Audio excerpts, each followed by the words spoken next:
Welcome to Taiwan Talks. I'm Albert Chiu. In recent times, tensions between China and the Philippines in the South China Sea have significantly escalated. Both nations have accused each other of territorial encroachments. China characterized the current state of their relationship as being at a crossroads and accuses the Philippines of relying on the U.S. to provoke China, considering such behavior extremely dangerous. Joining us today are Liu Fu-kuo, National Chengchi University Research Fellow in International Relations, and Yann-Huei, former Research Fellow at the Institute of European and American Studies, Academia Sinica. A very warm welcome to both on the show. In December 2023, a Chinese Coast Guard vessel fired water cannons at and collided with a Philippine Coast Guard supply ship, damaging its engine near Second Thomas Shoal. A submerged reef, Romeo Browner Jr., Chief of Staff of the Philippine Armed Forces, was covertly aboard the Sierra Madre, a World War II era decommissioned warship stationed there since 1999. Located 193 kilometers from Palawan's coast, the Sierra Madre serves as a symbol of the Philippines' sovereignty claim over Second Thomas Shoal, deterring China from claiming more disputed waters. So the first question is, what might have been the purpose of the Chief of Staff's visit, and why is China strongly displeased with these actions? Professor Liu. From my observation, his blunt action probably means two specific parts. Number one, he tries to show armed forces Philippines has such a strong determination, even if he is hiding inside this ship without presenting publicly to China. So domestically, obviously he wins strong support from domestic public opinion. This is very important. The second point, why are many people suspicious the reason why top leaders of military of the Philippines hide inside this supply ships? It is because it also sends very strong message to China that armed forces of Philippines may have such a strong determination against China, obviously trying to deny whatever China is presenting in the region. So as I can see, these two specific aspects deserve us to look into much further. Professor Song, you are also an expert of South China Sea. So what is your observation of this conflict? It is meant to respond to the demand from the Philippine people.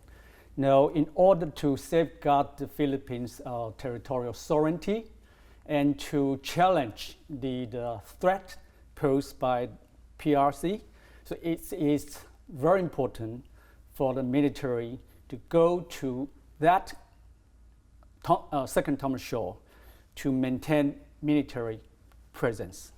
Mm-hmm. Well, actually, the Philippine President Marcos, he had an announcement after this instance. In an NHK interview, he said that the U.S. has been assisting the Philippines with maritime patrols.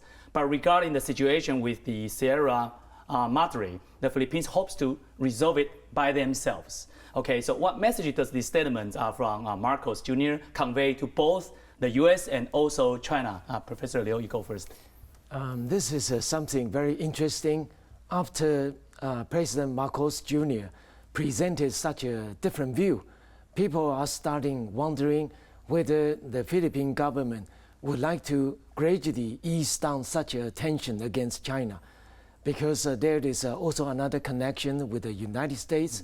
So some may interpret such a message carry that the Philippine government would like to directly engaging with China, not drawing the U.S. into the picture. So politically, at this particular juncture, this is something critically important for people observing such a tension between China and the Philippines.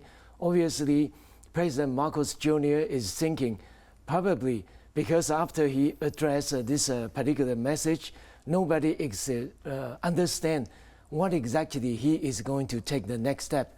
But at least from our observation, the Philippines government decides to move ahead to connect or perhaps directly discuss with China, leaving the U.S. aside.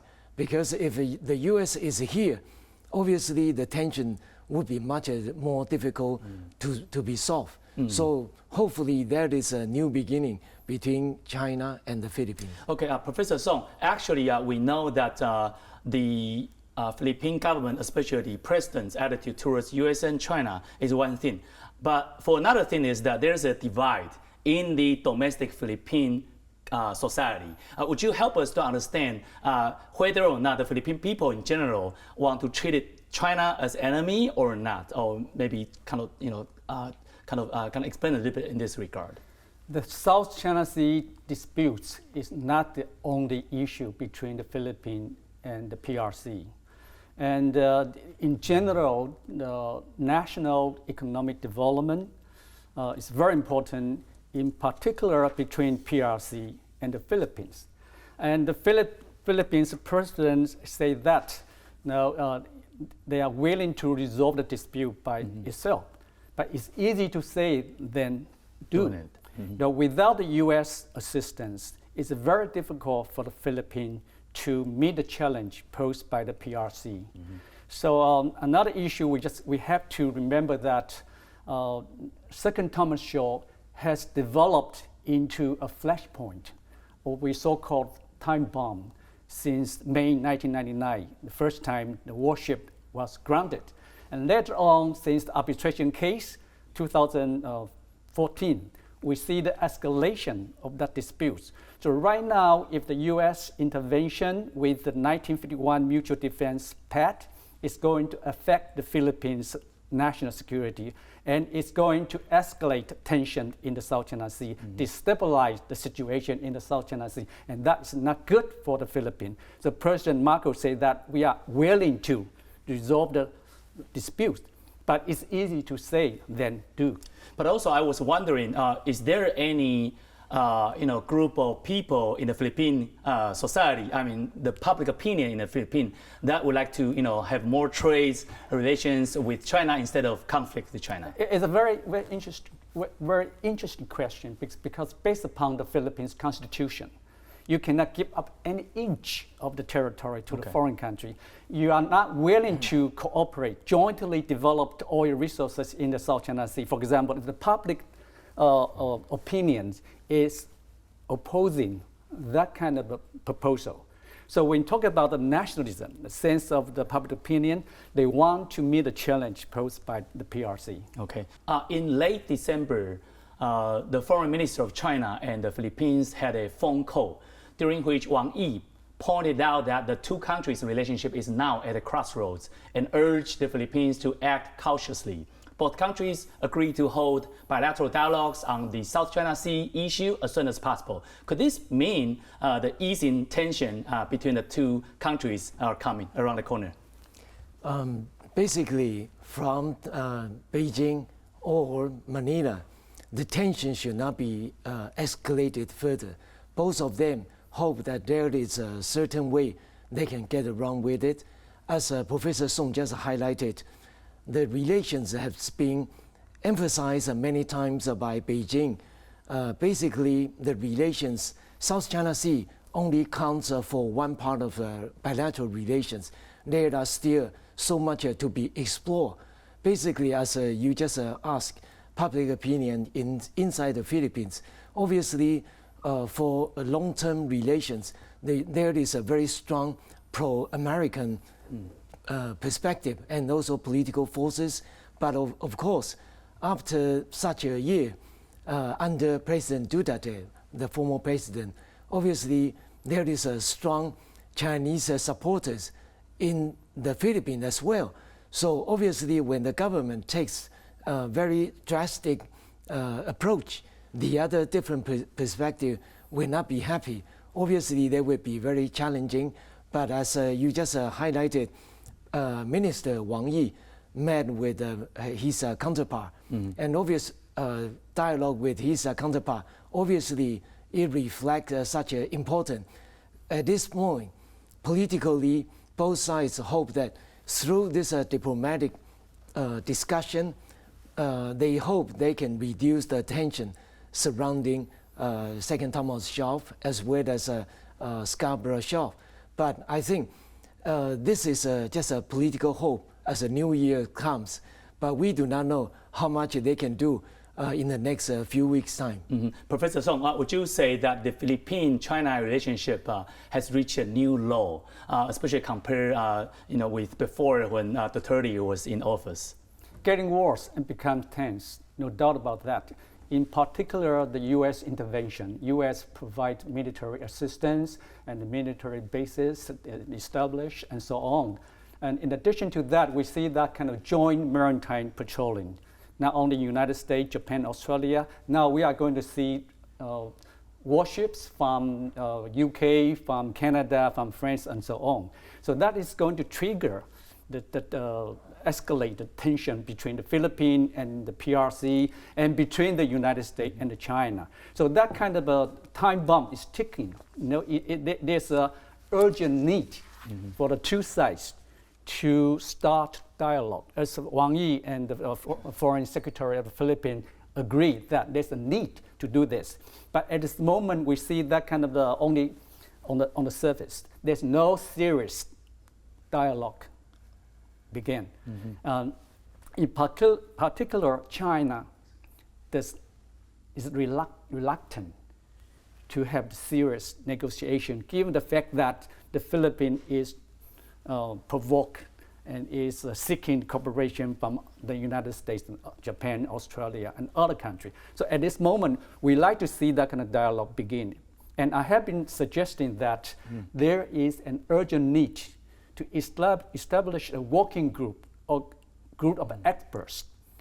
And they are asked to discuss the approach of ways to de-escalate the tension in South China Sea or Second Taiwan Shore. But at this moment, we are still want to see what happened next. Right, but the fact is that the Chinese Foreign Minister spokesperson Mao Ning, she expressed the hope that the Philippines would rein in its actions. She also suggests that recent joint patrols with other countries and the opening of 4 bases for the U.S. military were key factors leading to the deteriorating China-Philippine relationship. So, Professor Liu, would you agree with Professor Song's analysis that this is a new low, or you think there's still some room for this relationship to turn around? Of course, this is a new low.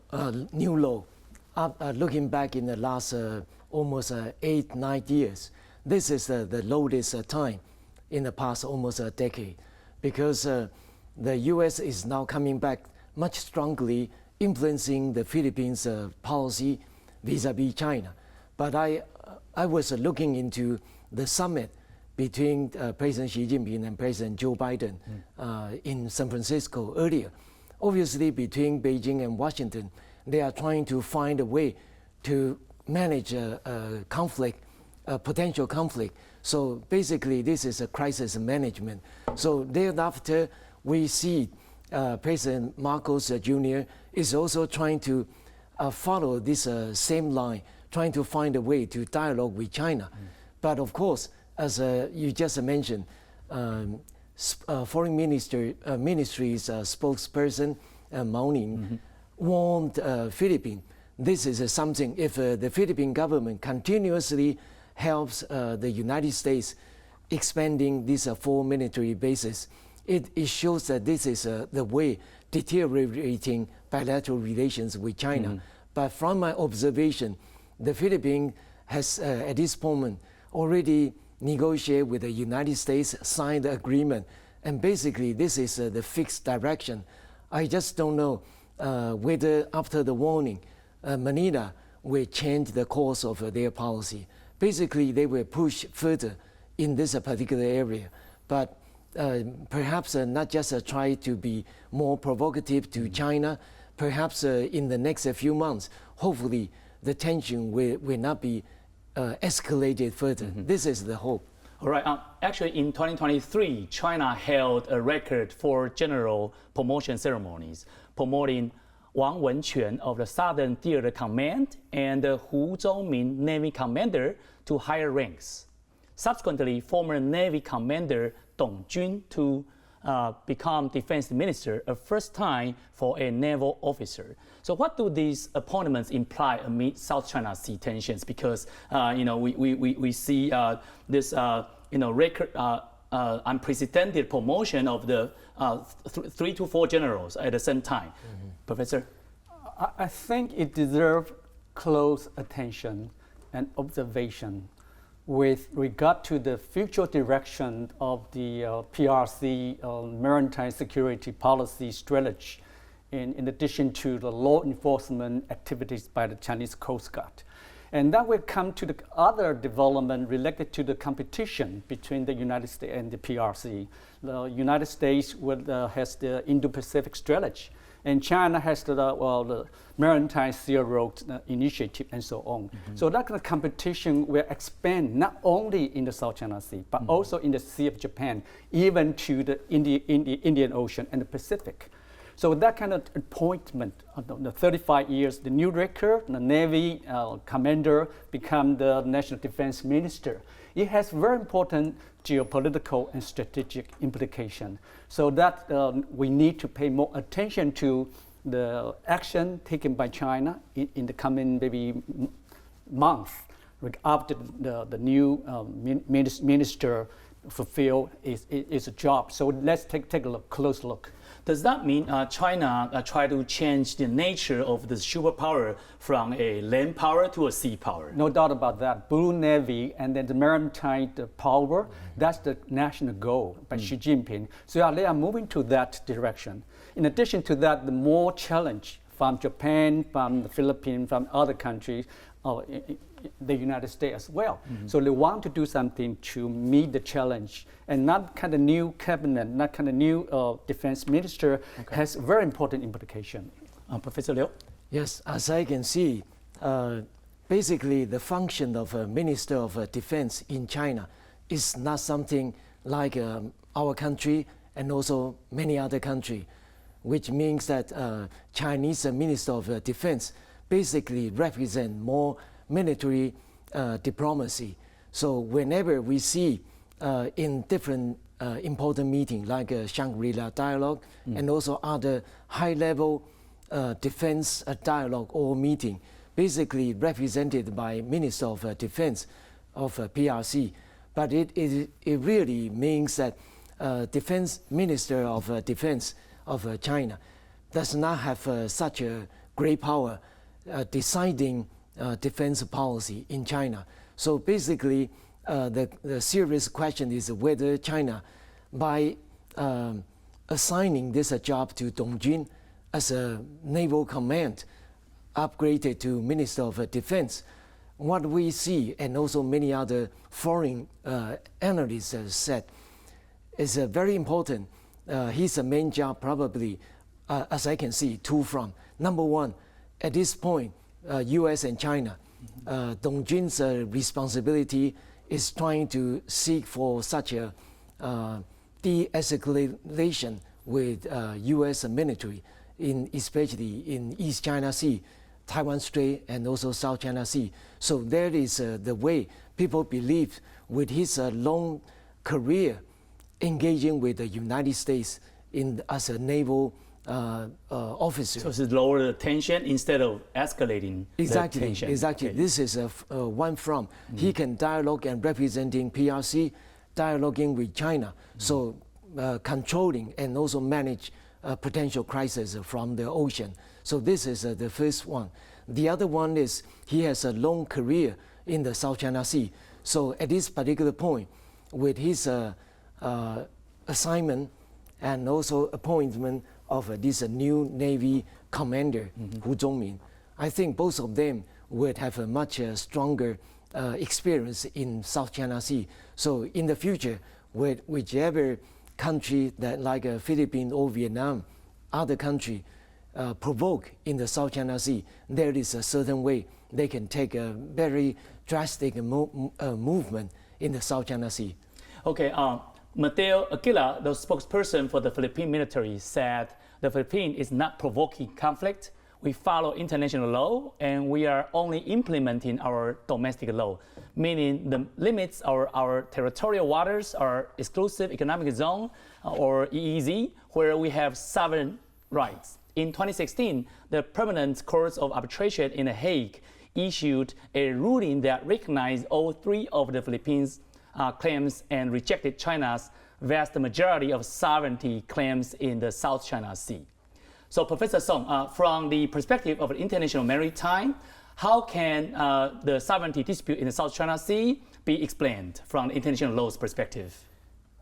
There is one important principle, so-called the land dominates the oceans and seas. So you are going to claim, make sure that you have that kind of territorial sovereignty. And after that, you can make maritime zone claims, territorial sea, exclusive economic zone, or continental shelf, and so on. So all countries will try to interpret and to apply the rule of international maritime law to meet the national interests or maritime interests.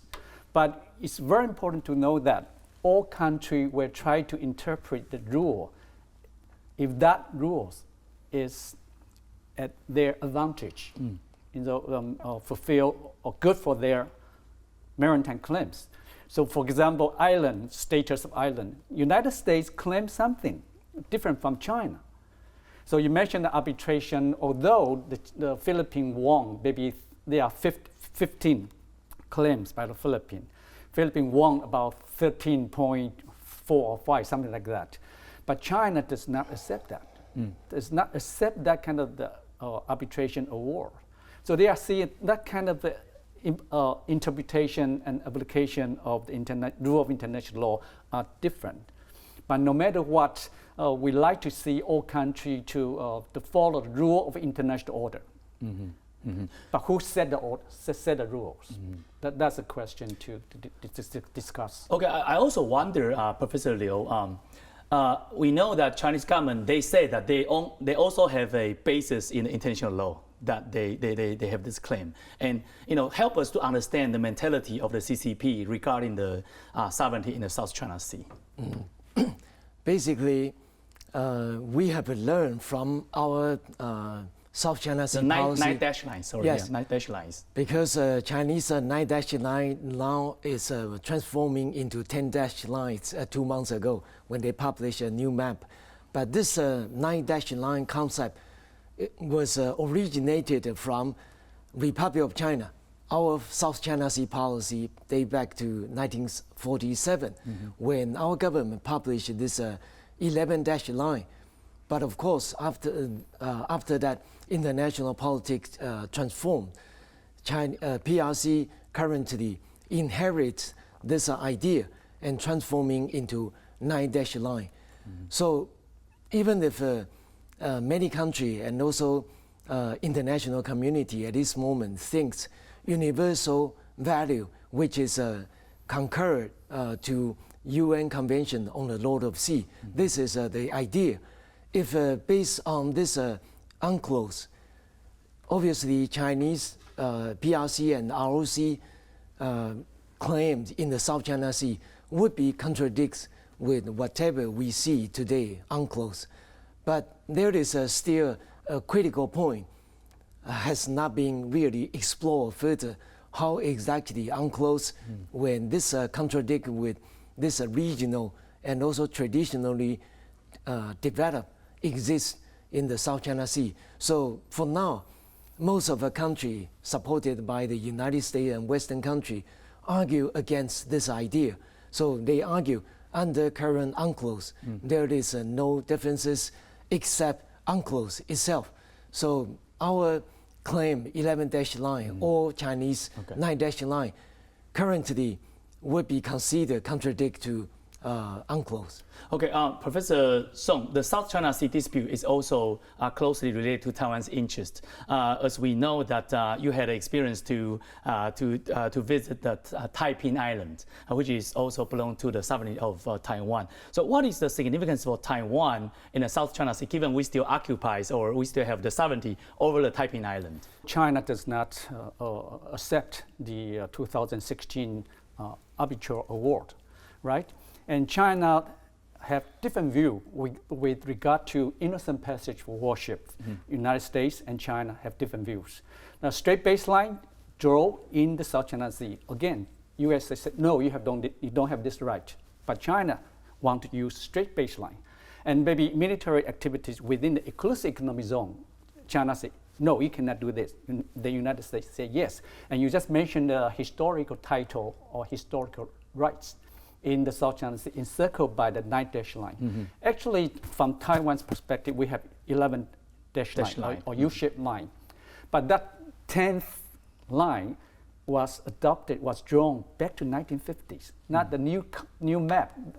I think that's not the correct way to say that recently, because back to 1950, we see that 10th dash line in the northeastern part of Taiwan. But now come to your question, Taiwan is very important. Of course, Taiwan is one of the claimants. So Taiwan has to voice its demand, its right to participate in the negotiation, for example, regional code of conduct. But unfortunately, the Taiwan's government right now has been taking a low-profile approach, and then you don't keep silent, and you don't take action to safeguard your territorial sovereignty, and that's not good regarding the national interests. Professor Liu and Professor Song, thank you for the great insight and the participation in the show. Thank you. Thank you. In this episode, we've discussed the recent conflict between the Philippines and China. Regarding the South China Sea, our guest speakers have also helped us understand the issues related to the South China Sea from the perspective of international maritime law and what the Taiwan government should do about it. Did you enjoy this episode? Feel free to leave us a message and subscribe to Taiwan Talks. See you soon.